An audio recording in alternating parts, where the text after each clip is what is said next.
Up next at the end of the day beer review, we're going to be looking at Theakston Old Peculier. It also says the legend on the can, and this is coming in at 5.6% ABV. Check it out. Hi everybody, it's Rich and welcome to the end of the day beer review. And today we're going to look at another import. This is Theakston Old Peculier, and it calls itself the Legend. They also say the original craft brewer. And it says Theakston, founded in 1827, is a fifth-generation family-run brewery based in the beautiful Yorkshire Dales. Our most famous beer, Theakston Old Peculier, is widely considered to be one of the world's iconic beer brands, famed for its rich, fruity fullness. The beer is noted for, and there's some tasting notes, and this is a product of the UK, and it says it's a premium ale. It also says that it comes in at 5.6% ABV.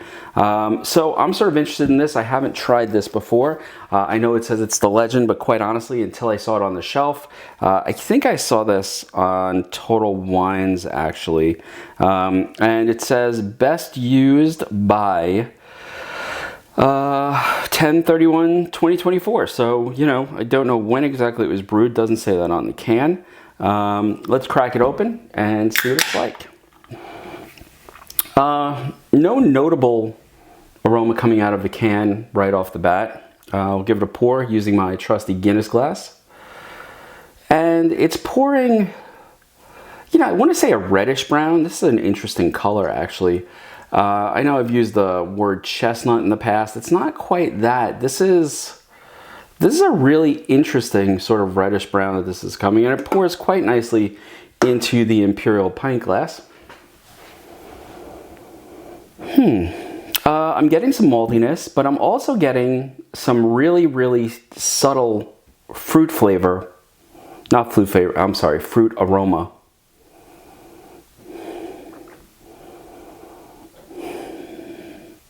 I'm getting like some banana, some black cherry, or maybe it's just cherry.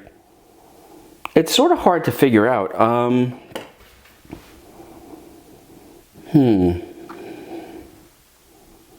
Definitely a little bit of banana, definitely some maltiness.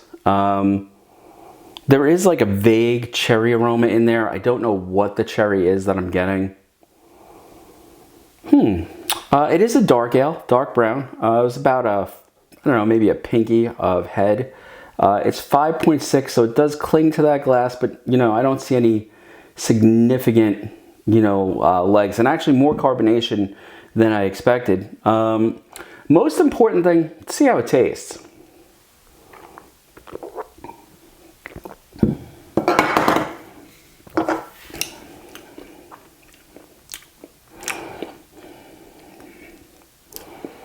All right, a lot of malt in this, and I mean that in a very good way. But yeah, I'm also getting this sort of fruit medley in there as well, which I was not expecting. Definitely some cherry. And definitely on the very back of the tongue, it's like just a hint, like a whisper of banana.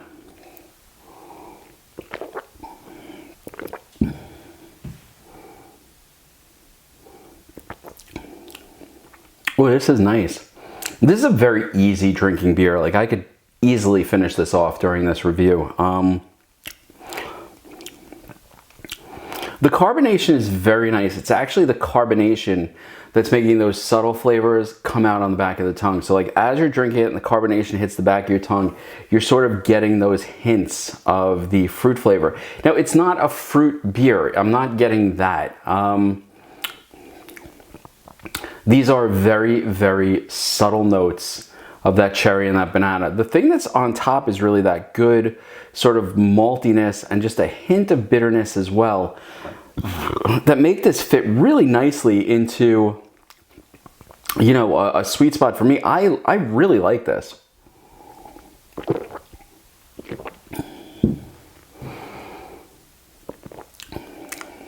This is a very simple beer to drink. The mouthfeel is nice. It is crisp because of the carbonation. There's this really nice sort of malty, very gentle bitterness in the back of the tongue. And mixed in with that bitterness, you get this sort of cherry flavor and banana, but it's really, really subtle.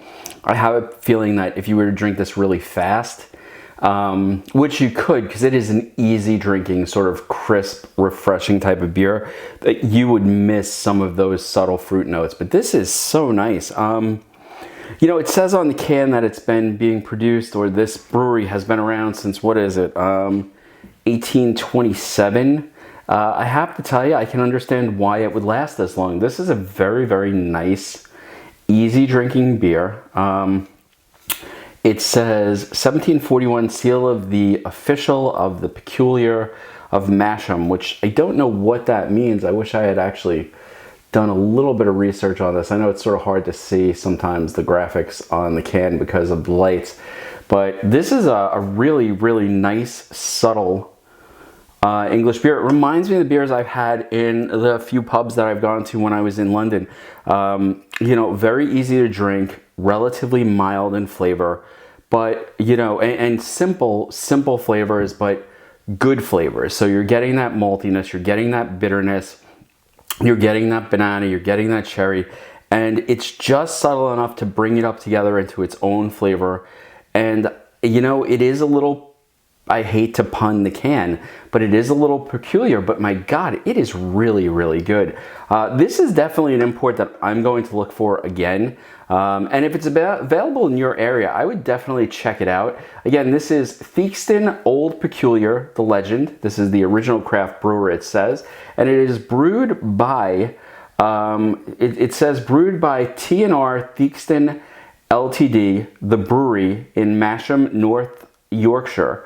And it actually says it's imported by Iron Horse Beverage in Melville, which is on Long Island out east.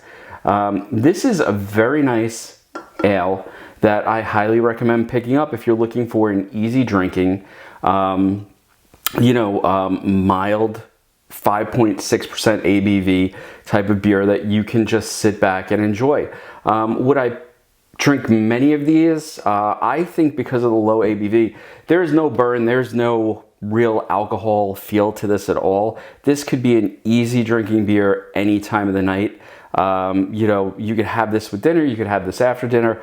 I think it's really excellent. So if you get a chance, again, Theakston's Old Peculier, the legend, definitely worth checking out. Anyway, folks, I'm going to sit back. I'm going to enjoy the rest of this one. I did not drink the whole thing during the review because I try not to do that, because I do like to sit back and enjoy these, and I'm going to do that right now. If you get a chance, I would pick it up. If you like the review, hit that like button, subscribe, throw a comment in there. If you've had anything else by Theakston, you know, in a month or so, I'm heading over to Ireland, which is not the UK. I realize that.